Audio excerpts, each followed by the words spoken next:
What is Dax, are you? Tracking all our cars on Carvana Value Tracker on all our devices? Yes, Kristen, yes, I am. Well, I've been looking for my phone for... In Dax's domain, we see all. So we always know what our cars are worth. All of them? All of them. Value surge, trucks up 3.9%. That's a great offer. I know. Sell? Sell. Track your car's value with Carvana Value Tracker today. Dun dun dun! Mama Mystery is back with your host, Kelly Evans. and your co-host, Austin Evans. However, I will not be present this time. Romeo will be here as a special guest. And do you want to tell people why? Because I'm doing 4 miles every 4 hours for 48 hours. It's ridiculous. Enjoy Romeo being on the show. I'll be back next time. Yeah. Yeah. Definitely you'll be back. He's afraid he's not going to be back, but he's definitely going to be back because this show isn't the same without my co-host. So you'll be back, okay? Bye, everybody.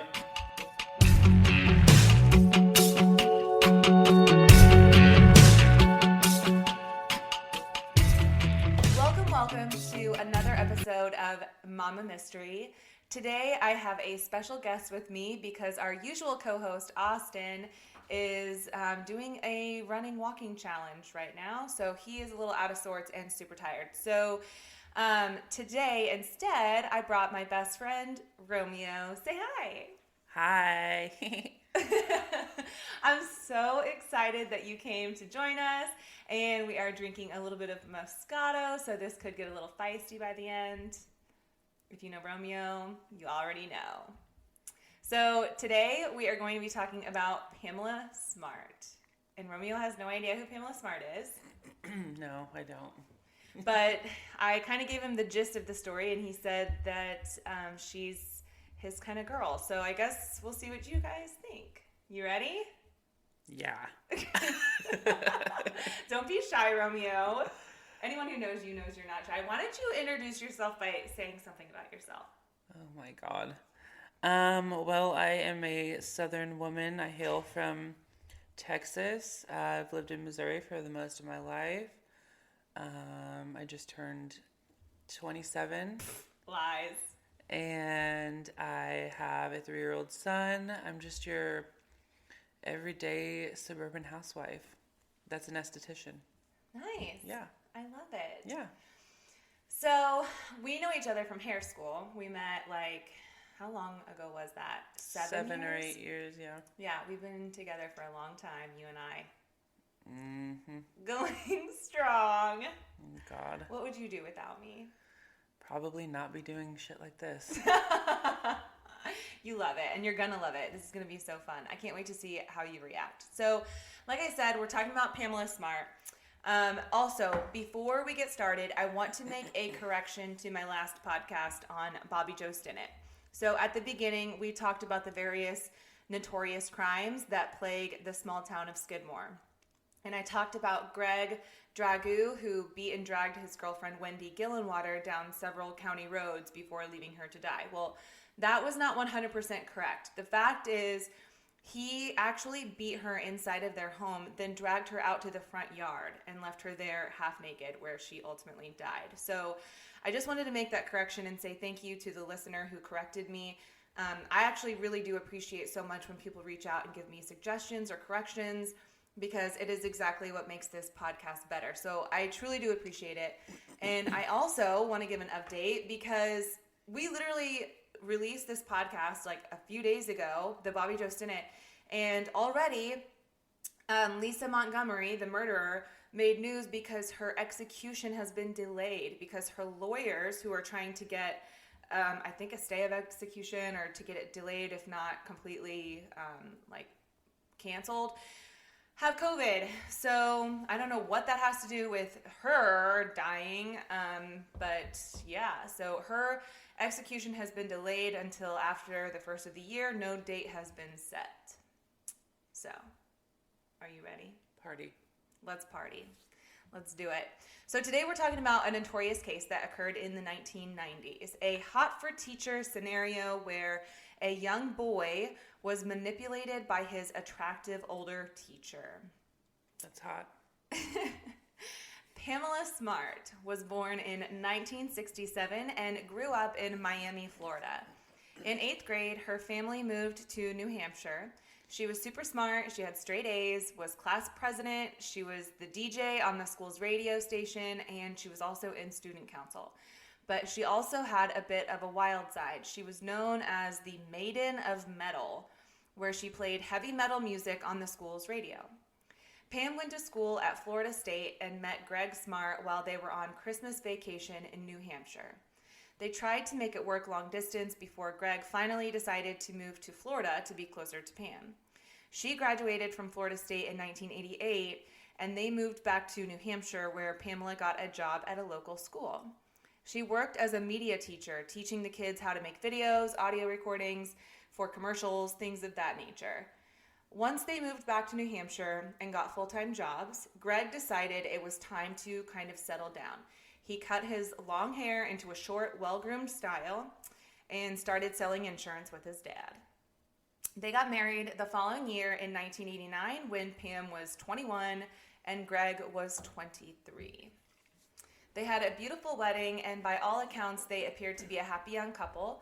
They had plans to buy a house and start a family, but friends recollected that they still liked to party. They would often have parties at their house, and rumors swirled that there were sometimes drug use at these parties. Then, just 1 week before their very first wedding anniversary on May 1st of 1990, Pamela Smart comes home to find Greg Smart dead in the foyer of their house. So, That's intense. yeah, it's quite a whirlwind. What a whirlwind. What would you do if you came home before your first anniversary to find your husband dead? That's crazy.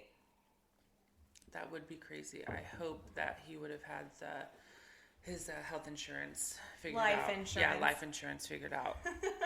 But other than that, I would be devastated for sure. Yeah, I mean, that's pretty early on in the relationship. You're still in the honeymoon phase. You should be. Yeah. Yeah, and 21 and 23, that's pretty young. 21 and 23? That's how old they were. Oh my gosh. Yeah, so I guess by the time of his death, they were 22 and 24, probably getting close to that anyway. Yeah, craziness. So police begin investigating the crime scene, and one of the first things they find is a joint in Greg's truck. So their initial thought is that maybe this was a drug deal gone bad. The house had also been ransacked, so they thought this could be a disrupted burglary. Then in the middle of that night, police get an urgent request. Friends of Pam are reaching out saying Pam is wondering why you're not talking to her. She wants to talk to them, meaning the police.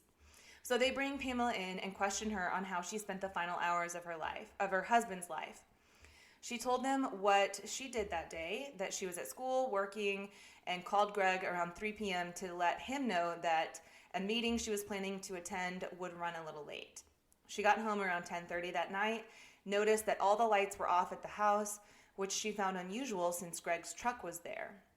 She noticed that the front door was left open, and when she pushed it further open, she noticed Greg lying on the floor of the foyer. She said she didn't notice any blood, so she thought maybe he had been hit, and that when she looked up and around, the house appeared to be ransacked. So she ran next door to ask for help, fearful that an intruder could still be in the house.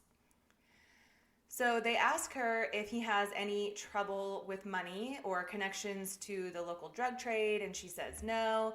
So this points to a possible burglary gone wrong. However, his wallet was still there with everything in it, and it wasn't until an autopsy was performed and completed that they found the cause of death, which was a gunshot behind the ear.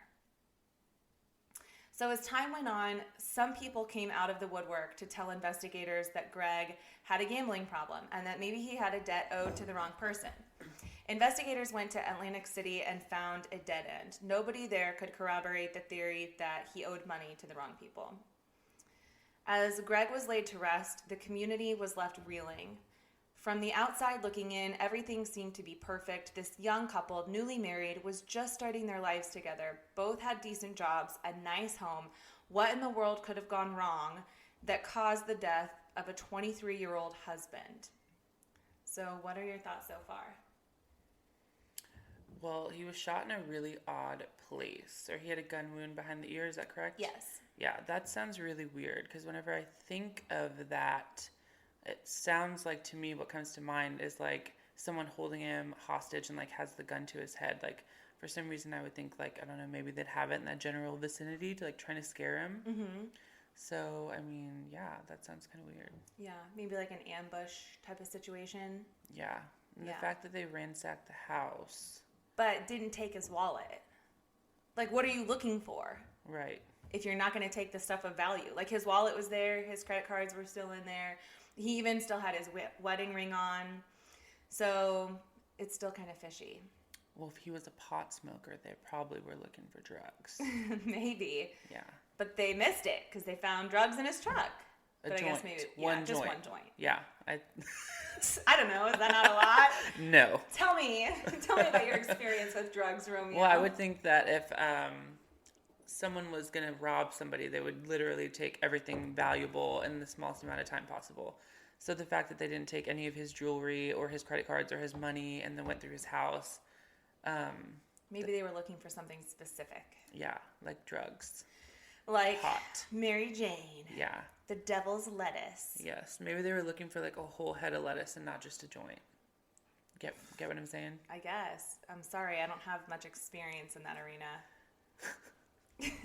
Drink your wine. So, as the media kept speculating, Pam was eager to clear Greg's name.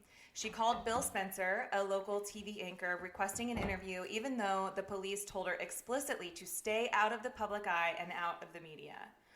So she meets with Bill Spencer within a day or two of her first anniversary for a television interview.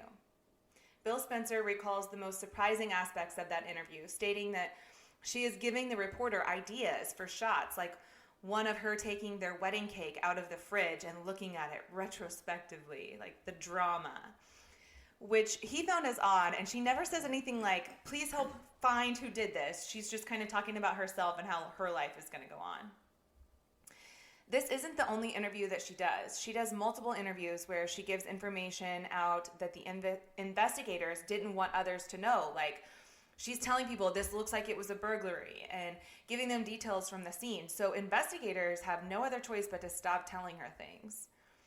So then 2 weeks after Greg's murder, out of nowhere, investigators get an anonymous phone call from a female who says she has information about the murder of Greg Smart.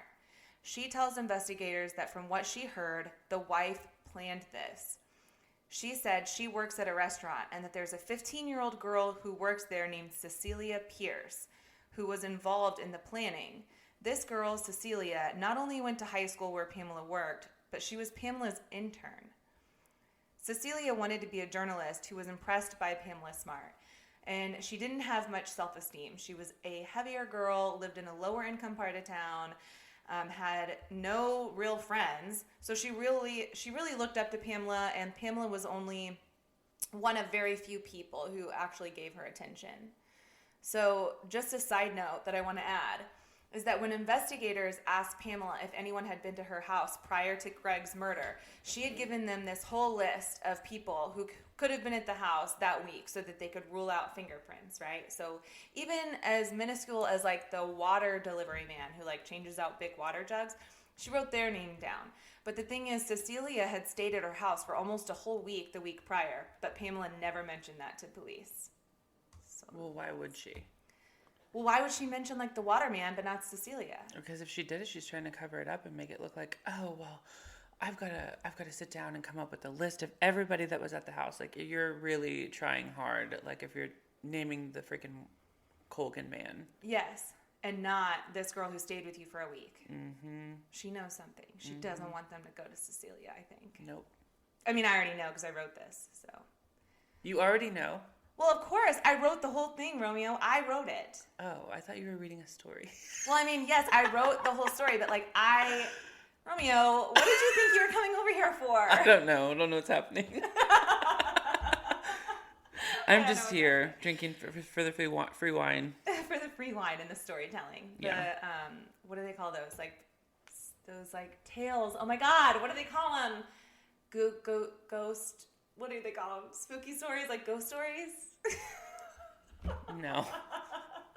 like at camp. If you go to camp and you're like up late at night with flashlights in your face and you're telling like spooky stories, that's what you're here for. Like we're gonna drink wine and swap ghost stories? Yeah. Oh.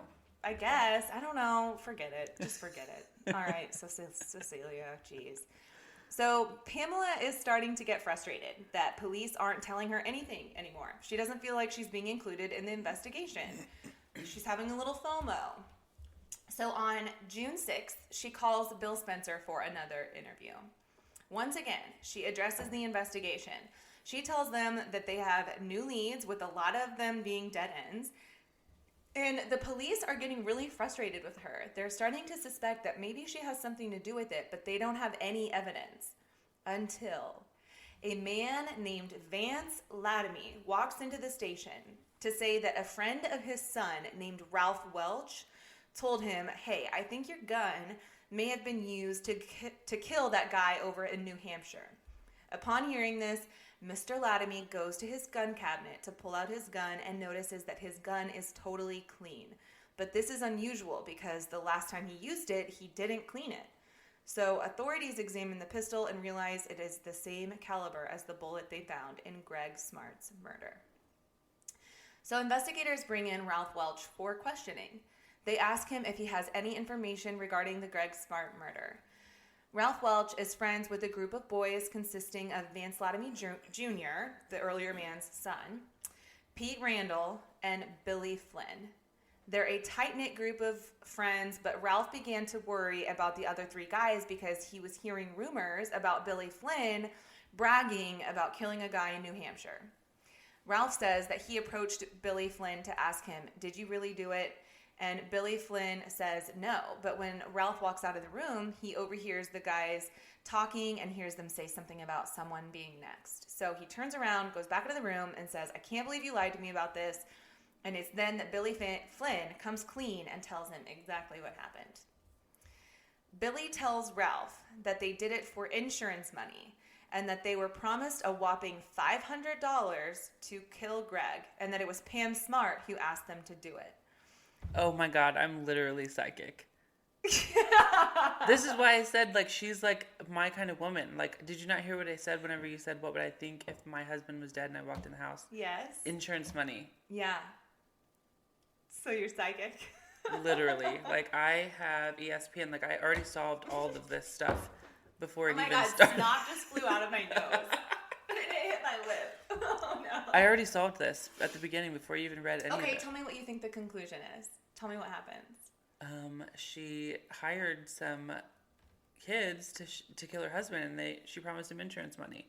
Why do you think she did that? Probably because she was unhappy with her husband, and she wanted After only 1 year, that's so sad. Yeah, well, marriage is a societal thing. I mean, you're supposed to go to school to get a good job, go to college to get a good job, and then you meet somebody, and then you get married, and then you buy a house, and then you have kids. It's like the American dream. Yeah, it's the American assembly line. Yeah, some people get bored of that, and they're like, need to create drama in their lives. And she was probably like, you know what? I don't want any of this. And she hired those kids to kill her husband so she could collect the insurance money. And go live her best life. Yeah, being a thought. At some Metallica concerts. Mm-hmm. I don't even know if Metallica was a thing back then. It's the 80s, probably not. It was the 90s. It was the 90s, I mean. Oh my God, tell me more about the story that I wrote. This is the 90s. Civil rights. It's civil rights. Drink your wine. Drink every time I tell you to drink your wine. Jeez Louise, I've told you like 4 times. I'm almost done with mine, so you should drink yours. I know, I'm more of a sipper. Okay, so where were we? So how are all these kids associated with Pam? Well, we already pointed out that Cecilia was Pam's intern. The boys all went to school where Pam worked, and Pam was the head of a program called Project Self-Esteem. These boys were all in this program, and they were all working on a contest together, and the contest was to make some cheesy orange juice commercial. So investigators were desperate to then question these boys, but they can't find them anywhere, even in this small town. The boys' parents were actually the ones to clue the cops into where the boys were, and they're found and arrested, but the media did not release their names.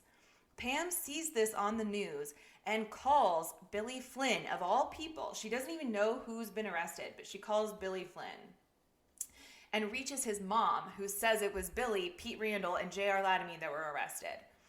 So then Bill Spencer, the reporter who has already gotten 2 interviews out of her, goes to her home to interview her after this bombshell was just dropped. And she cracks open the door and tells him she can't comment. She really can't comment, and that she's just devastated by this. But what's odd about that is that she showed more emotion after finding out that these boys killed her husband than she did in the interviews where she was just talking about her husband being killed. Not only that, but the mystery has been solved. They found who did it, but she's devastated. Like, it's just not making any sense. And I understand being upset, but she goes from like inviting these interviewers in and being like, oh, here, get a shot of me eating the cake. She liked the attention. Yeah, until then she all of a sudden didn't. Like, why? Yeah, why would because that shit's change? getting real, and she realized that Shit's getting real. her evil plot is unfolding before her very eyes. Exactly.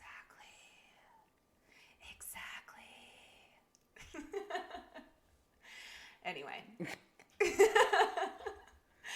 So, investigators are questioning the boys, but they're all refusing to talk without their lawyers. Smart boys.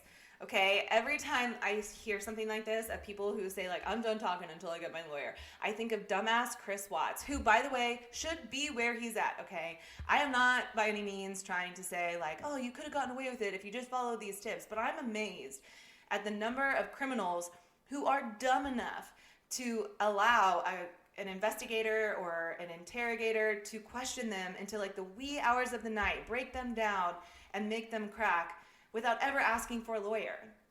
If you ask for a lawyer, you shut it down. Like, they cannot ask you any more questions. It amazes me that these 15, 16-year-old boys had the peace of mind to say, we're not talking without our lawyers. And maybe their parents had something to do with that. I don't know. And then you think of Chris Watts, who sat there and talked to investigators forever and probably could have actually gotten, like, a trial. I'm not saying, please don't, like, twist my words that I think he could have gotten away with it if he just would have asked for a lawyer. But it just amazes me sometimes that these criminals are so dumb. They could have been coached if this was carefully thought out and planned. She could have already foreseen all of this and was like, don't say anything unless you have a lawyer present, because kids don't know stuff like that.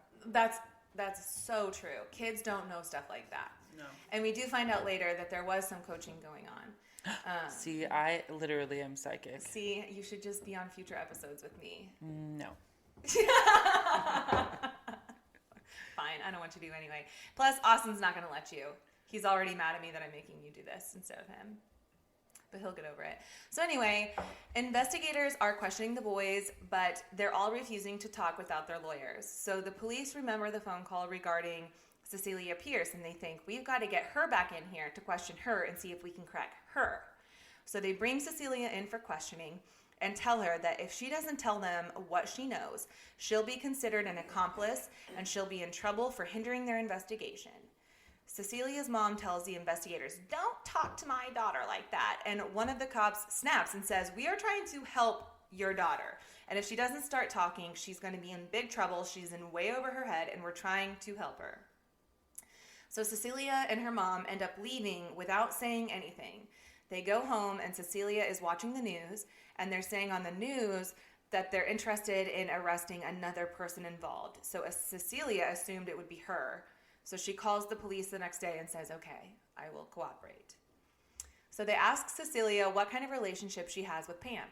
She says Pam is like a big sister to her and that they're really close. And then they ask her what kind of relationship Pam had with Billy Flynn. And Cecilia says they were friends and they were having an affair. Pam said they were in love and obviously they were having sex because I walked in on them. That's what Cecilia said. So Pam Smart never mentioned any of this, of course, and this makes sense as to why Pam never mentioned Cecilia to the police, because she probably knew that the police would get this information out of her. Police come up with the idea to then tap Cecilia's phone. They want to hear Pam admit that she had a part of this whole plan. But during their phone call, Pam appears to be pretty paranoid and refuses to talk about Greg's death. Police realize a phone tap will probably not work, so they take it to the next level. They convince Cecilia and her mom to place a wire on Cecilia and send her to talk to Pam face to face. So Cecilia goes to Pam's office while wearing a wire, and it's just the two of them in this office. Cecilia's ultimate goal here is to get Pam to admit to having a part in Greg's murder. Investigators are listening to the whole conversation, and Pam begins to talk about how Ralph shot his mouth off about the boys killing Greg, but that these guys, quote, these guys are never going to get convicted for murder unless they have fingerprints and hair and everything. You know what I mean? Like, they're just never going to get convicted because Ralph said. Then Pam presses Cecilia about her involvement with law enforcement, and Cecilia says, I mean, obviously I knew about it beforehand, and if I get up there and lie, and if they find out about it after, I'm going to get in trouble. To which Pam responds, well, if you knew about it before, just say you didn't know about it beforehand. Cecilia says, but I did know about it beforehand. And Pam says, yeah, but if you say that, you're going to get in trouble anyway, so you're better off just lying. Then Pam says, if you tell the truth, you're probably going to get arrested, and even if you're not arrested, you're going to have to send Bill, you're going to have to send Pete, you're going to have to send JR, and you're going to have to send me to the fucking slammer for the rest of our entire life. And it's all on tape that Pam said those things. This ends up being a gold mine for investigators, so they decide they have enough evidence to arrest her.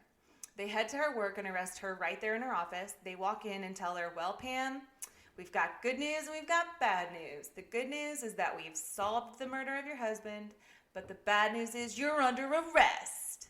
Bum, bum, bum. She's indicted on charges for being an accomplice to first-degree murder.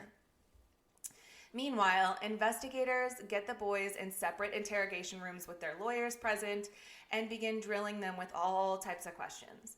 Their stories all align that Billy Flynn pulled the trigger, but that Pamela Smart planned the whole thing. The prosecutor offers the boys a plea agreement if they are willing to testify against Pamela Smart, and this is very important. The prosecutor offers the boys a plea agreement, okay? The agreement for all three boys is 40 years to life for Billy, Pete, and Vance, with the ability to defer 12 years of that sentence for good behavior. So once the case goes to trial, the judge agrees to a shocking decision to allow the trial to be broadcast live. And this has never happened before. This was the first time ever that a trial would be broadcast live, which is really pretty huge if you think about it. One, because you have no idea what kind of evidence is going to come up and you're just going to allow any person to watch it on TV. But two, you have all these people who are developing opinions on their own of if she's guilty or not. So no matter how or which way the jury goes, everyone kind of already has their minds made up. And media was already a frenzy regarding this case. Photos of Pam Smart dressed in risque clothing were shown on the covers of many magazines with hot for teacher type headlines. And apparently these private photos were given to Billy Flynn as a gift. Her image in the media was already really tough to combat for the defense, so her team of lawyers had their jobs cut out for them. According to the prosecution, Pamela Smart's motive was not only about her reputation, because, of course, no one would have sympathy for the woman who left her husband for a 16-year-old boy. They believed she thought she'd garner more sympathy as a grieving widow, but that wasn't all. She had a $150,000 life insurance policy on Greg, which was astounding because people that age at that time just did not have policies that big. But also to think she's going to get $150,000 and she's going to give them $500 for killing him. Cheap ass bitch. Yeah. When the boys get on the stand, they recall the details of exactly what happened on May 1st. J.R. Latomy, or otherwise known as Latomy Jr., Vance Latomy Jr., but he goes by J.R. Latomy, had plans to use his grandma's car to pick everyone up, but that plan fell through. So Pam came and picked up the boys, and they went over the details of the plan. She was adamant that they not use a knife because she had white furniture and a knife would cause too much blood splatter. Are you serious? Yeah. She's concerned about her home decor and her furniture. Yes. Please don't make a mess. Please do it out in the foyer. Apparently, she asked them how she should react when she discovers him and talks to the police. She wants tips on how she should react. Are you that much of a robot? She's literally probably practicing in the mirror her surprised or devastated face, because that's what crazy people do. How would you react? Do it right now. Give me your most dramatic discovery. Gasp! That's probably believable, right? Oscar worthy. Yeah. So then Billy Flynn gets on the stand. He begins talking about their relationship and the way in which it flourished. How they began as friends, but over time grew closer. And then one day, Cecilia passed him a note that was apparently from Pam. And it said something like, "Do you ever think about me? Because I think about you all the time." So he realizes, holy shit, my teacher is into me. Barf. And let's just talk about the fact that apparently this is super common, because it is in the news all the time. And I've heard stories of people who have had affairs with their students, even from this town. And I'm not going to say names. Oh my. But oh my God, it just blows my mind. That's so gross. These boys are children. Apparently she doesn't care. People don't care.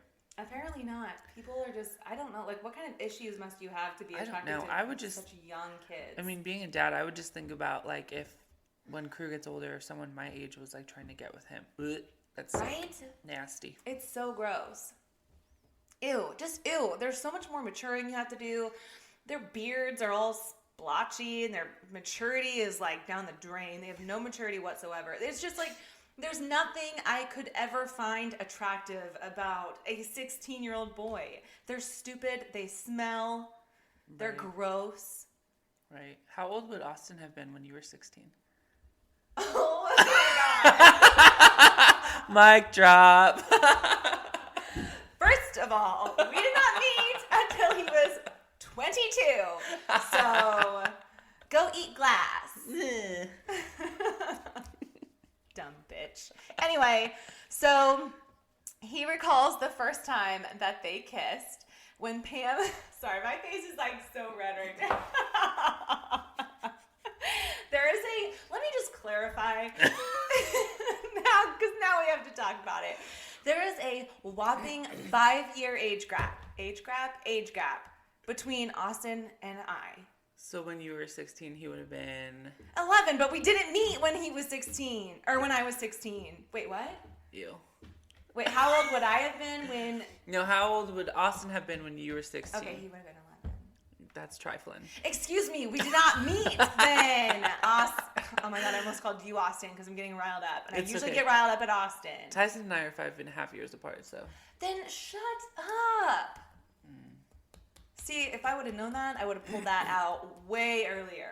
Wow, we've only been friends for 8 years and you don't know that. Yeah, how old are you? I know you're 34. So that makes him what, 29? If I'm 34, how old does that make you? 32. 44. Shut up. You're so bad at math, it's stupid. Back to the story. Oh my God. Miss Evans. Mrs. So, Billy Flynn recalls the first time that they kissed when Pam leaned over and whispered in his ear, "Aren't you ever gonna kiss me?" Ew. To which he replies with a kiss. And get this, it was the first time he ever made out with a girl. Ever. And it's with his teacher. Big barf. So then he recalls Pam asking him if he'd ever seen a movie called 9.5 Weeks with Kim Basinger. Have you ever seen it? No. I haven't either. But apparently there's a raunchy scene in that movie that Pamela wanted to reenact for Billy. So one weekend, Greg goes out of town, and Pam invites Billy and Cecilia over to watch the movie 9.5 Weeks. At one point, Pam leads Billy upstairs, and she changes into a similar outfit and begins dancing for him. One thing leads to another, and Pam ends up taking the 16-year-old's virginity. Big barf. Big fat barf. I can't no, we're going to just skip on past that. Gross. So Billy said that once their relationship was consummated, she began talking about how Greg needed to go. She said, "I need you to kill my husband, and if you love me, you will do this for me." When he asked about divorce, she said that's just not an option because she would lose the house, the furniture, the car, everything.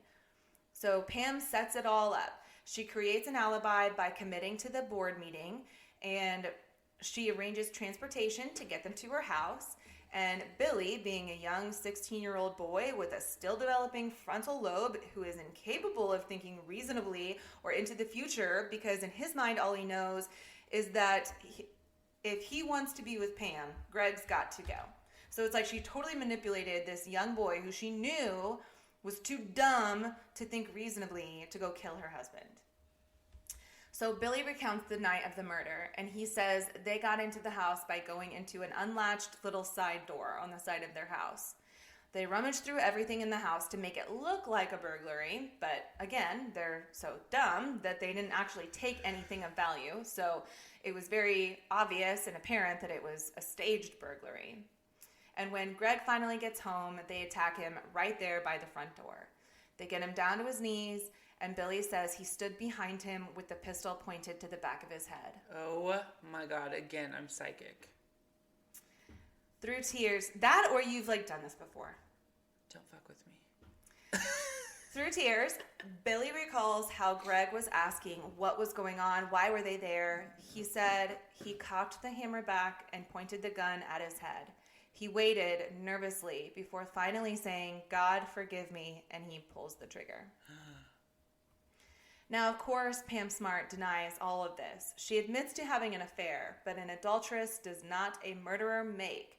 She believed that these boys all set her up so they could get the plea deal for the murder, since they knew they'd already been caught and could have been facing the death penalty. So she thinks that in their mind, they are saying, we don't want the death penalty, so yeah, we'll go against Pam if you give us 40 years to life instead. Of course they're going to rather take that.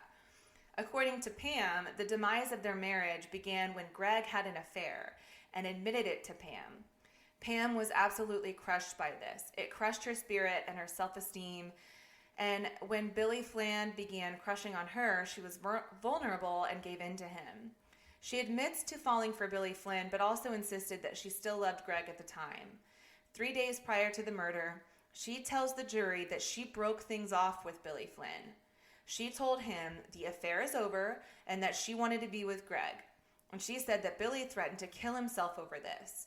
Pam's defense insists that Billy Flynn was just so obsessed with her, she was his first love, his first kiss, and took his virginity, that he killed Greg to get back at her. But remember those recordings of her conversation with Cecilia? Pam says that Cecilia was her only means to information since Derry police wouldn't talk to her. She argues that she was actually just role-playing to try to get Cecilia to talk to her and maybe admit something. But I don't believe this at all. I could almost believe the previous story of she was crushed but then decided to stay with Greg, and then Billy, being immature, got really upset and went off the deep end. I could almost believe that if it weren't for those tapes. Yeah, makes sense. After 11 days of testimony, it is up to the jury to decide Pam's fate. They took less than 3 days to come to a decision. Media vans surrounded and packed the courthouse. The judge had to make it very clear that there would be absolutely no outbursts, cheers, cries, nothing. The time has come, and the jury announces that they find Pamela Smart guilty of being an accomplice to first-degree murder. She is sentenced to life in prison without the possibility of parole. But here's what blows my mind, okay? Billy Flynn, the one who pulled the trigger, is free today. He was sentenced to life in prison and not eligible for parole for 40 years, with 12 years of the minimum sentence deferred if he maintained good behavior. So on June 4th of 2015, he was released on lifetime parole. Patrick Randall received the same sentence and was also released the very same day. Vance Latomy Jr. was released even earlier than them in 2005, just 15 years after Greg Smart's murder. Pam Smart remains in prison with no chance for parole. In February of 2018, her attorneys filed a petition with the New Hampshire governor requesting a reduction in her life sentence, which would make her eligible for possible parole or early release for time served, but that request was rejected. Since then, she has continued to fight for freedom, but has been met with nothing but opposition, so it doesn't look good for her. But how crazy is it that She didn't even pull the trigger, and she's the one still in prison. But the one who actually did it, pulled the trigger, is free. He was a minor, though. And like you said, his frontal lobe wasn't even fully developed. But that wasn't even in consideration. It wasn't like a juvenile sentence. I believe he was tried as an adult. But it's still just the fact that, like, she didn't even pull the trigger and she's still in prison, but he's not. That's the one thing I have a hard time, like. Yeah, I mean, I could see where you're coming from, but I mean, she was the head honcho, master manipulator with the whole plan. So it's like, she, just used those boys as like pawns in her little plan. So I mean, she might as well have pulled the trigger herself. Yeah. That guy was just, if you remember your first love, you probably would have done a lot of stupid things as well. So yeah, I don't know. Maybe not that extreme. I mean, not that extreme, but I'm just saying he was probably blinded by a lot of different things. The love yeah. of Pam Smart with no lips on her face. You should look up a picture of her. She's got like no lips. That was really low of me. I'm gonna look. I should probably edit that part out. Makes me look really shallow. Pam Smart. Well, if the shoe fits. Hey. Okay, exactly. Ew. Yeah. Yeah, she's not quite a looker these days. No shade, no pink lemonade, but ew. Yeah, I don't know. Some people will just do crazy things for what they think is love, I guess. No, she is literally a selfish human being. She literally was unhappy in her relationship and failed to communicate that with her husband, who is blinded by all of this stuff and is just, working and paying her bills and providing for his family. And she's unhappy and doesn't want to have that conversation, but yet she still wants to have her cake and eat it too. So she just comes up with this plan, and that's just ridiculous. Like, material possessions are more important to her than the life of a person. I absolutely agree. And if I really had to weigh in on this, I think they both should be in prison still. I don't think one should be out. I think they both should still be in prison because ultimately Greg lost his life. Greg is dead. Yeah. So no, I agree that. I think it takes something, different in your makeup or your mind to actually physically kill someone. I can imagine pulling a trigger and just ending someone's life. No, I absolutely could. I wouldn't be able to live with myself. Yeah. That's just too much of an extreme. Well, thank you so much for joining me for the first time. It only took 15 episodes for you to finally get your ass over here. So, do you think you'll be back? Wow. Thank you. I might be back. You never know. Yeah, you never know if I'll actually invite you. Well, I've already solved this whole mystery before you even wrote it, so. Well, maybe next time I will pick something that's a little trickier and something that you won't be able to guess. And I won't give you any clues beforehand like you made me do tonight. There was no clues. I just asked what I was going to be doing. So, yeah. All right. Well, thank you all so much for listening. We will be back on Monday because what I've decided to do is do Freaky Fridays and Murder Mondays. So I will try my best to get episodes out every Friday and Monday. So comment, share, do the thing, rate, whatever. Get it out there. I appreciate you so much. Stay safe. Bye. Bye.